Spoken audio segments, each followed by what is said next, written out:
उसने विशाल से पूछ ही लिया कि आखिर मुझ में क्या कमी है, क्यों मुझे आपके परिवार में सम्मान पाने का हक नहीं, क्या नाटक लगा रखा है, घर चलकर बात नहीं कर सकती। तो नाराज होते हुए विशाल बोला, घर? कैसा घर? किसका घर? कौन सा घर? मेरा घर यही है और मैं इसी घर की छत्र छाया में के नीचे आज तुमसे यह जानना चाहती हूँ कि आखिर आपके घर में मेरे अपमान की वजह क्या है, क्या कमी है मुझ में। सबकी सेवा करती हूँ, किसी को जवाब नहीं देती हूँ, आपके कहे अनुसार चलती हूँ, फिर भी बात बात पर मुझे अपमानित कर दिया जाता है। रूपा विवाह के बाद पहले सावन पर अपने मायके आई हुई थी। पूरा 1 महीने रहने के बाद आज विशाल उसे वापस ससुराल ले जाने के लिए आया था। इस सवाल से अचानक विशाल घबरा गया। उसे रूपा से इस तरह के व्यवहार की उम्मीद नहीं थी। जो रूपा सबके सामने सदैव चुपचाप रहती, कभी पलटकर जवाब नहीं देती, यहाँ तक कि आंख उठाकर भी ना देखती, अचानक से आज उसके इस तरह के बदले हुए रूप से विशाल हैरान और परेशान था। अब आखिर क्या बोलता विशाल? कोई जवाब नहीं था उसके पास, क्योंकि शादी के बाद इतने दिनों में रूपा ने कभी एक भी ऐसी गलती नहीं की थी जो वह रूपा के माता पिता के सामने बोल पाता। लेकिन उसके परिवार की तो 1000 गलतियां हैं। आज उसकी आंखों के सामने वह घटना चलचित्र की भांति घूम गई जब विशाल ने अपनी छोटी बहन रीता को किसी बात के लिए कुछ बोला था तो माँ ने रूपा को ही खरी खोटी सुनाई थी। तुम्हारे आने के बाद मेरा बेटा बदल गया है। उसने कभी इस तरह से अपनी छोटी बहन से बात नहीं की। तुम ही उल्टा सीधा सिखाती रहती हो। आंखों में आंसू भरकर आशा भरी नजरों से रूपा विशाल की ओर देख रही थी कि शायद वह उसके लिए 2 शब्द अपनी माँ से बोलेगा। कि नहीं माँ, ऐसा कुछ नहीं है। मैं तो शादी के पहले भी रूपा को इसी तरह से बोलता था। तुम इस तरह के इल्जाम रूपा पे मत लगाओ। पर विशाल चुपचाप ही खड़ा रहा। एक शब्द भी उसने बोलना उचित नहीं समझा। एक दिन तो हद ही हो गई, जब शादी में मिले एक एक सामान के लिए कितना चिल्ला चिल्ला कर सासू माँ बोल रही थी, कितना घटिया सामान दिया है, कोई क्वालिटी नहीं है, बिल्कुल अच्छी पसंद नहीं है, कैसा परिवार मिला है, मेरे बेटे की तो किस्मत ही खराब थी जो ऐसे परिवार से रिश्ता जोड़ा। यहाँ भी विशाल चुपचाप खड़ा रहा। रूपा के सम्मान के लिए एक शब्द भी नहीं बोला गया उससे। रूपा की आंखों से तो जैसे मानो आंसुओं की बरसात हो रही पड़ी, लेकिन किसी का भी दिल नहीं पसीजा। आप कुछ बोलते क्यों नहीं? रूपा की आवाज से विशाल अपने वर्तमान में लौट आया। रूपा आज इन्हीं सब बातों का जवाब मांग रही थी। विशाल ने उसने साफ साफ शब्दों में कह दिया कि अगर आपके परिवार में बहू के साथ व्यवहार करने का यह तरीका है तो मैं आपके साथ जाना पसंद नहीं करूंगी। हाँ, मुझे मेरी कमियों के लिए डांटा जाए, मेरी गलती करने पर बोला जाए तो मुझे हर बात स्वीकार है, लेकिन अनावश्यक उपेक्षा मुझे स्वीकार नहीं। विवाह में 7 फेरे लेने का मतलब यह नहीं है कि मैंने 7 जन्मों तक अपने आप को अपमानित करवाने का लाइसेंस दे दिया है। आप अपने परिवार के सदस्यों से बात करके ही निर्णय लीजिए।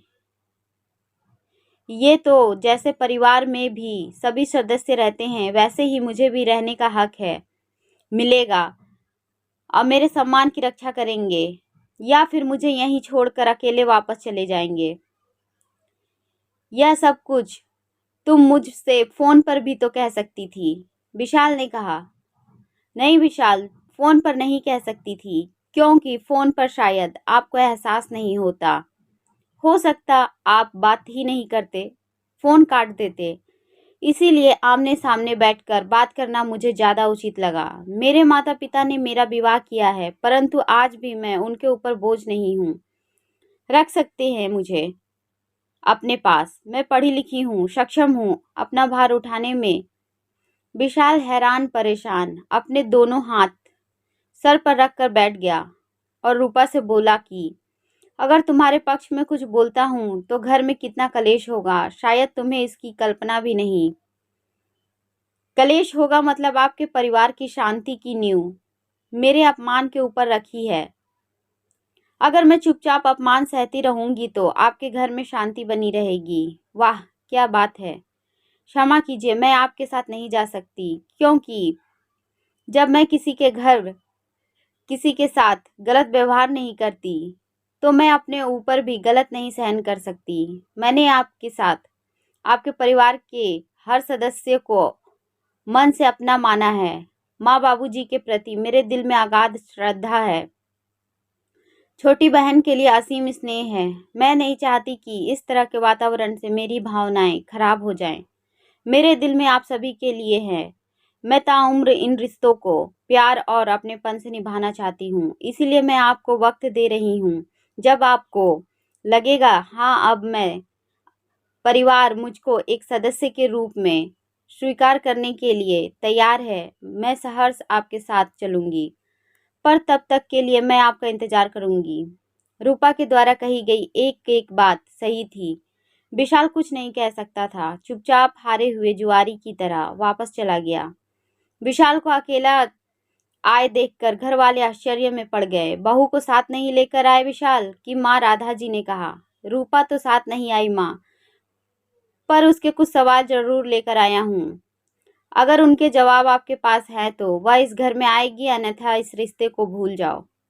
भूल जाना कि तुम्हारा बेटे का घर कभी बसा था, मायूस आवाज में विशाल ने कहा। आखिर ऐसा क्या कहा बहू ने, स्पष्ट रूप से बताओ। क्रोधित होते हुए रूपा जी बोली। विशाल ने एक एक बात परिवार के सभी सदस्यों के सामने रखी। पूरी बात सुनने के बाद राधा जी ने कहा, वही घिसी पिटी बातें बोली कि कोई अनोखा ब्याह हुआ है। इस लड़की का हमारे जमाने में भी ऐसा होता था। हमने भी अपने परिवार में यह सब सहा है। आजकल की लड़कियां 4 अक्षर क्या पढ़ लेती हैं कि परिवार के साथ रहना उन्हें आता ही नहीं है। नहीं माँ, आप गलत हो, विशाल ने विनम्रता पूर्वक अपनी माँ से कहा। जरूरी नहीं है कि जो गलत परंपरा सदियों से चली आ रही है उसको बदला ना जाए। रूपा की बातें सुनकर मुझे मेरी गलती का एहसास हुआ और कहीं ना कहीं मैं यह सोच रहा था कि कल के दिन हमारी रीता के साथ यह सब होगा तो क्या हम सहन कर पाएंगे? क्या हमारी रीता यह सब सहन कर पाएगी? माँ, फिर हम क्यों किसी के साथ ऐसा व्यवहार करें जो हमें हमारे साथ किया जाना पसंद नहीं। रूपा गलत भी नहीं है। एक स्वस्थ और सुंदर परिवार की कल्पना करना कोई बुरी बात नहीं। जब हम एक स्वस्थ और सुंदर परिवार बनाएंगे तभी स्वस्थ और सुंदर समाज का निर्माण होगा।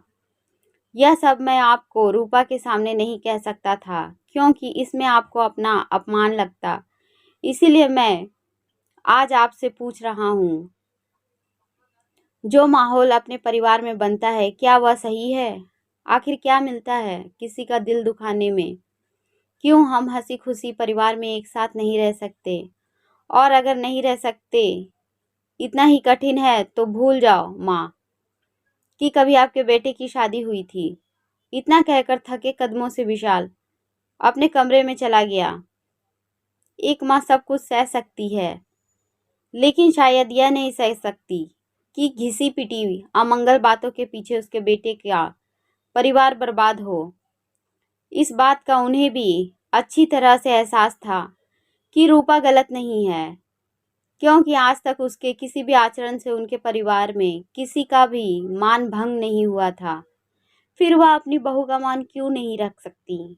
विशाल के सर पर हाथ फेरते हुए राधा जी ने कहा, बेटा मैं अपनी गलती स्वीकार करती हूँ और वादा करती हूँ तुमसे कि अब मैं अपने घर का माहौल कभी खराब नहीं होगा।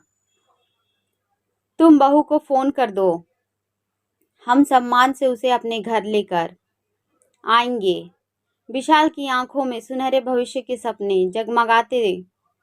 थोड़ी सी हिम्मत और समझदारी में अगर रूपा अपने सम्मान के लिए आवाज नहीं उठाती तो शायद परिवार में ये बदलाव नामुमकिन था।